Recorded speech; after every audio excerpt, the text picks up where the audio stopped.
News Channel 8 presents New Skills for Living with your host, Tom Lavin, a healthy plan for healthy living.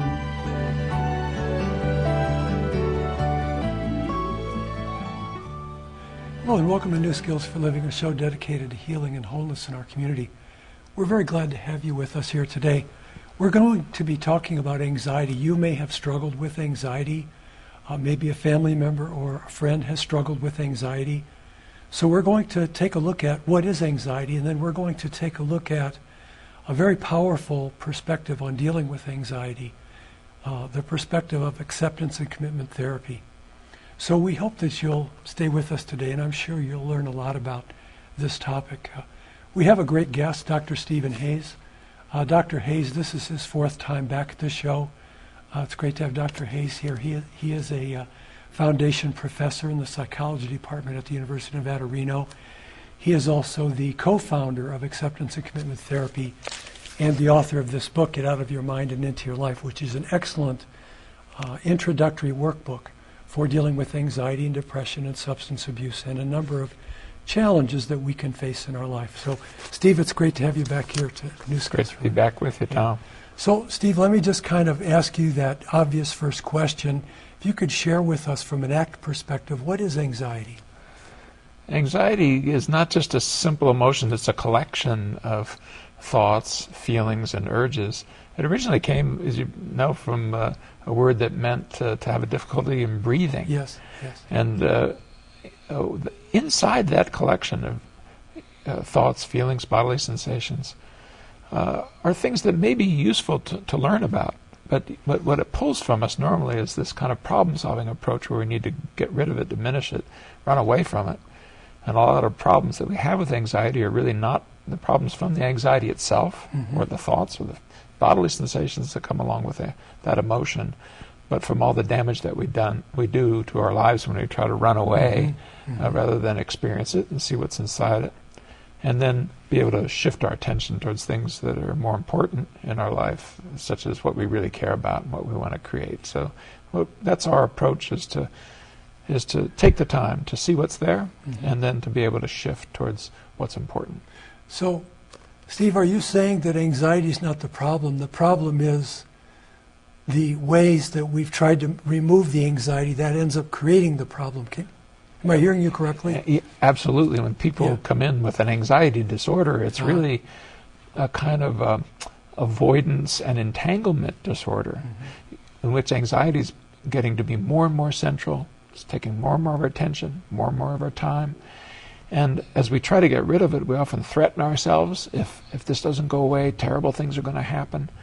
And the normal reaction to something terrible about to happen is to feel anxious. Yes. And so it turns out that anxiety is something to be anxious about. So it tends to self-perpetuate and to actually grow and take more of your attention rather than to become smaller and less important part of your life. So, Steve, as a psychologist, what are some of the ways that you've seen people, like in a maladaptive way, try to control or run away from their anxiety? What do we do when we're doing that?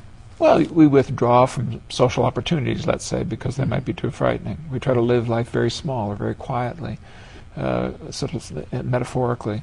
We may use alcohol or drugs to try to dampen down the experience and sort of embolden ourselves, but then at a cost.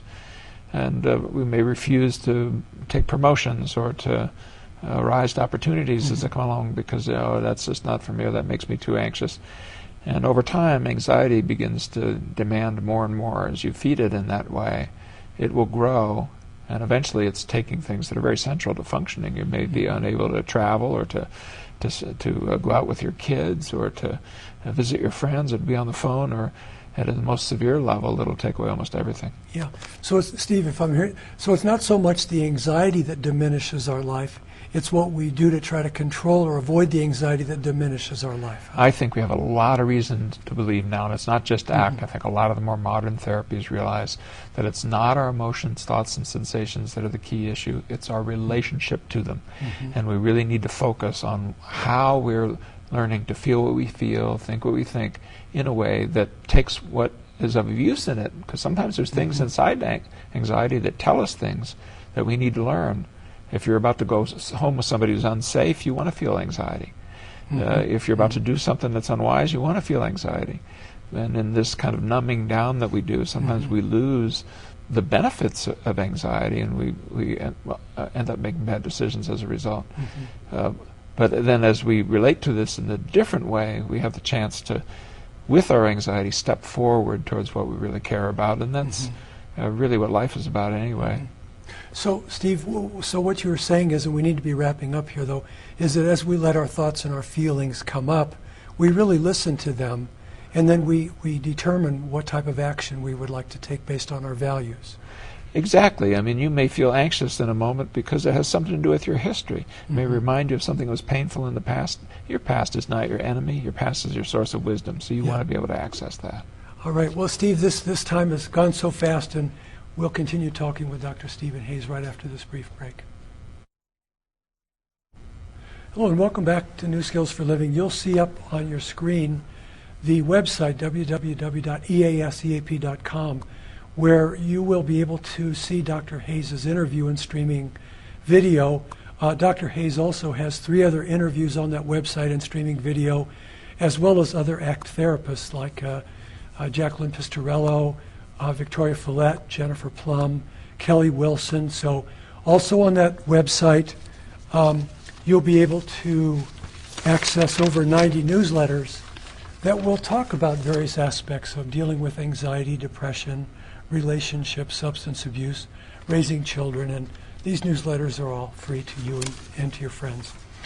So let's go ahead now and turn our attention to Dr. Hayes and continue talking about how we can have our anxiety without our anxiety having us.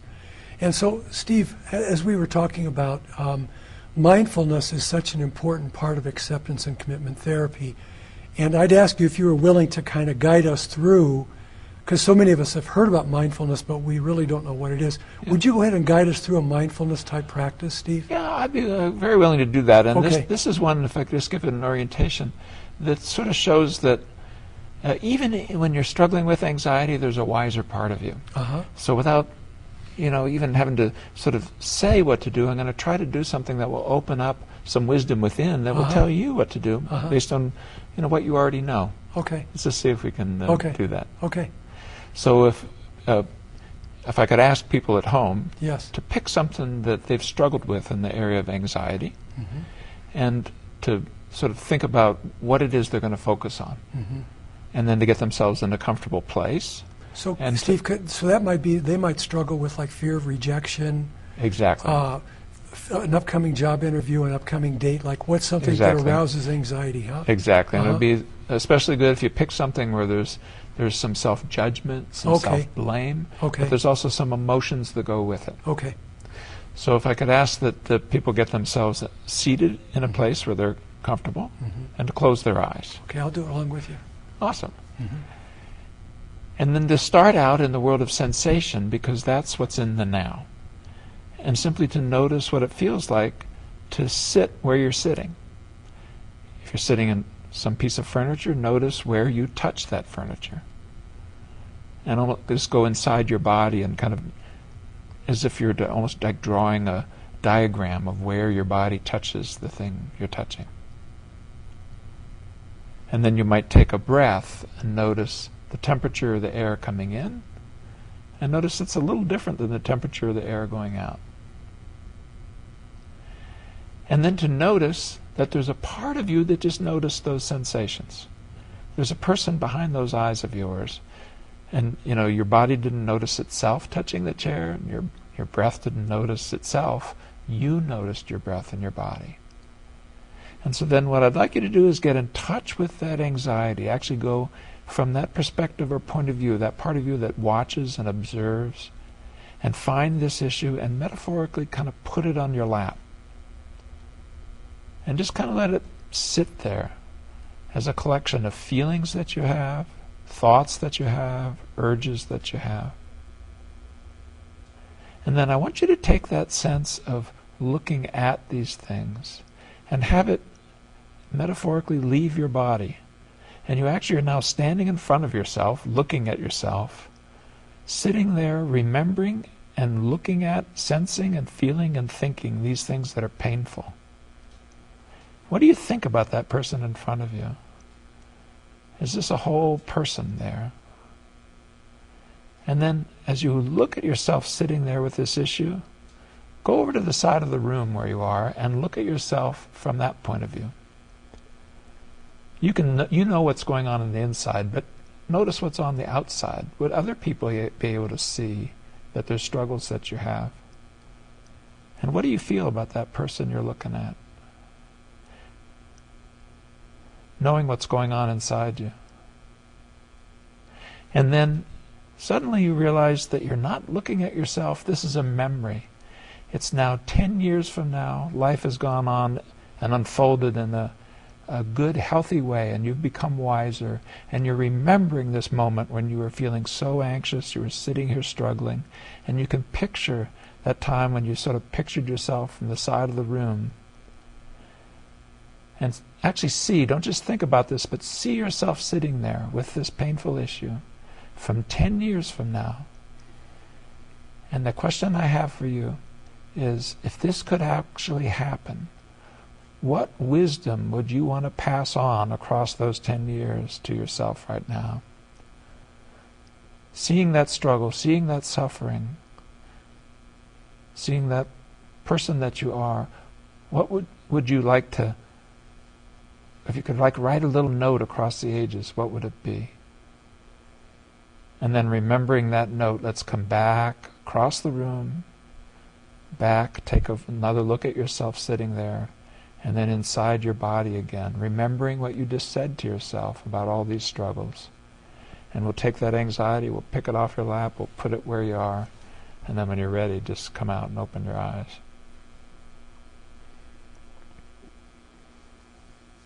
That was good. That was a good exercise. I really like that. So maybe when we come back together, I could find out what you had to say to yourself, Tom. So my little note to myself was, as I was encountering that anxiety, was, don't be afraid. Neat. Don't be afraid. And I also felt compassion for myself. Exactly. Because I was struggling with this, and I was doing the best I could do. But I think with the compassion, I really transcended it, Steve. And so we'll go ahead and wrap up for now, huh? And then maybe you can unpack it in the next segment. Okay. So we'll join you right after this brief break. Hello and welcome back. Let's continue talking with Dr. Steve Hayes, Foundation Professor from the University of Nevada, Reno. So Steve, take it from here, okay? Well, all I really did there was ask you to look at yourself with a sense of perspective as a whole person. Yeah. And inside the struggle, you disappear into all these judgmental thoughts and what you're supposed to do and how you're going to solve your problem. If you simply find a part of you that's more aware, step out, look at yourself. Yeah. I did it with person, as if you're another person, with space, as if you're looking from across the room, and with time. Yeah. And it's the same thing we do when we look at the suffering of others. If you look at a child who's suffering, you don't judge them. If you find out that people elsewhere in the world are suffering, you don't criticize them. And yet the very same things within us is a source of all kinds of finger wagging and shame and blame. So what I was trying to do is bring this kind of sense of consciousness and wholeness, and what seems to show up very natural is a kinder, gentler, more self-compassionate approach that is encouraging and supportive of our values, but doesn't judge us so severely about having painful experiences that are going to go along the journey with us. Yeah. You know, Steve, as you were walking us through that, for myself, I noticed one of the things while you were doing the perspective. At first there was the drama of the anxiety, the drama of what was going on.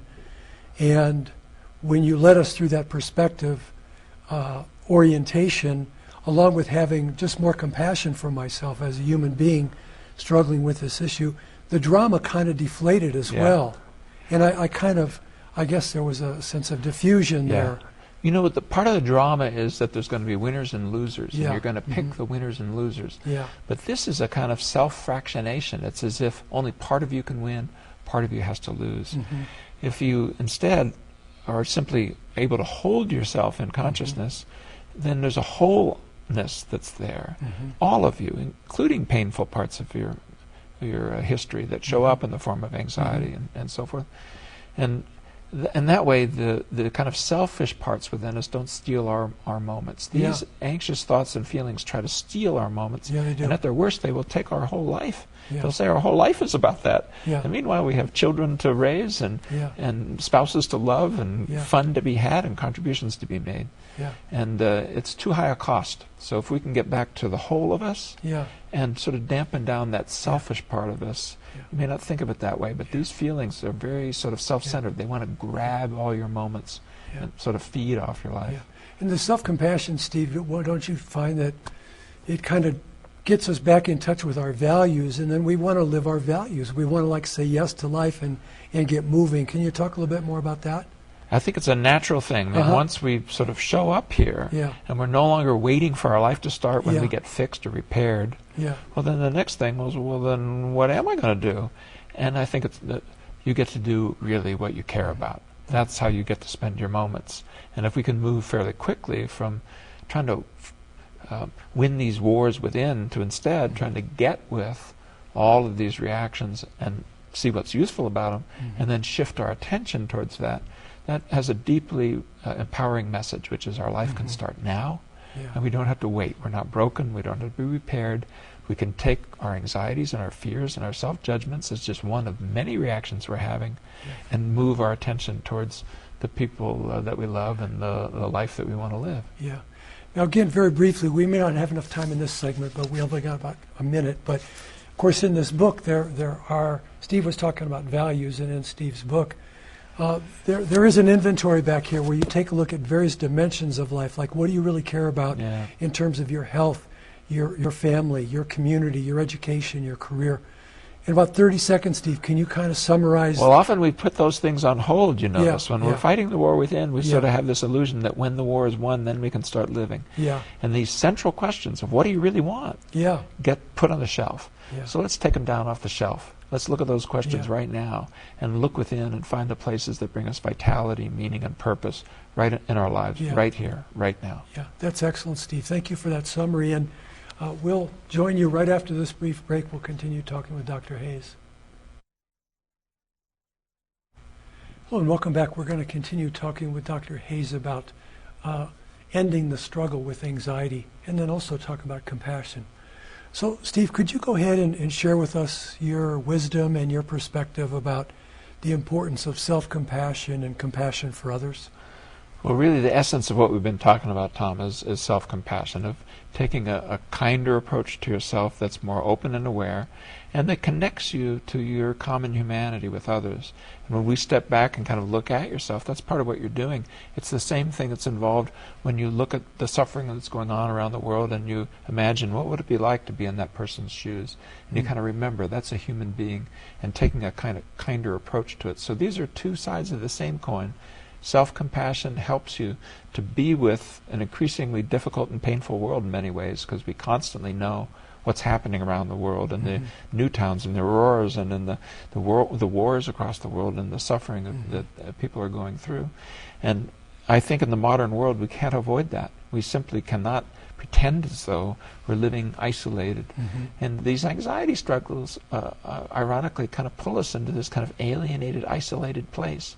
We can take what we're learning in self-compassion, which is good for us, helps us carry the weight of anxiety, and then roll it outward and see if we can take some of those same skills and apply them into compassion towards others. Can you talk a little bit, what is that, Steve? So when you talk about compassion for others, can you describe what that experience is? I think the core of compassion is to recognize consciousness, that you see these are conscious human beings who are suffering and sort of going behind their eyes, but then doing it in a way that has empathy, so you can begin to feel a little bit about what it might be like to be in that person's shoes, and that doesn't lead you to run away. So you need three things. You need to be able to take perspective, feel empathy, and not run away. And so that's the last part is part of what we're empowering with self-compassion. We're learning how to not run away from the world inside our skin. And then when we see the suffering of others, it's easier for us to step forward and not just turn off the TV or turn our head or pretend as though it's not happening and get overwhelmed. Instead, we can take the time to actually see if we can do something about the suffering of others in the small ways, whether it's writing a check or being a volunteer or just helping in some way or just asking the questions of our neighbors or others that we see who are suffering, need difficulty. It's ancient wisdom. I mean, it's in all of our spiritual and religious traditions, but in the modern world, we've kind of lost contact with some of that wisdom. And I think this is one way into it, creating a more compassionate world. Earlier before the show, you were talking about a workshop you were doing. Again, it was about perspective and seeing like an adult as a child. And it reminded me, too, I had heard that like if someone is offending us and we're feeling judgmental or angry toward them, think about them as a child and maybe where they came from and how they might have been hurt or what their struggles were, their hopes and dreams. Can you tell us a little bit more about that element? And Steve? In the workshop, I was actually doing what the president did. So this is an example you can't run away of actually reading the names and saying what some of the children who were gunned down in Newtown like to do. And yet a lot of us immediately moved into problem-solving mode of mind. What should we do about gun laws, etc.? We could get very judgmental towards that mother. Why did she have those guns? And then the killer as well, not seeing at all, this is a person who had Asperger's, who was so shy that when he gave a talk in high school, he couldn't get a sound out of his mouth. He just pointed at a computer screen. And in the talk that I gave, I put pictures of the children, but one of the pictures was that man who killed those kids as a child. And no, we don't forgive the violence that was done, but we need to remember that these are human beings. And in the various kinds of political things we get into, when people are afraid about, my guns are going to be taken away, that's a human being who's dealing with something that's real, and we need to get behind their eyes and understand that, not just objectify them. Or a person who's saying, no, we need better gun laws. Same thing. We have to find a place where we can communicate with each other as human beings. And I think what you're learning with anxiety, if you open up to it, hold it, and then carry it forward, is something that you can learn that I think will soften some of the dialogue and help us carry the burden of the modern world, which includes exposure to a lot of painful events. Well, Steve, that is some great wisdom, Stephen. The website is up on the page again. Dr. Hayes' interview will be on streaming video on that website. Steve, I know this is hard, but in 15 seconds, what would you want to say to our audience today about saying yes to life or living a healthy life? If you can't stand with yourself, if your own history is your own enemy, then you better learn to run faster than the speed of light. And there is an alternative, which is to take that leap of faith that you're a whole person and that your anxiety is not your enemy, and there's a better way to learn how to handle it that will liberate you. Yes. That's some great advice from Dr. Stephen Hayes. We want to thank you for joining us, and we'll see you again next month when we continue to take a look at new skills for living. Thank you.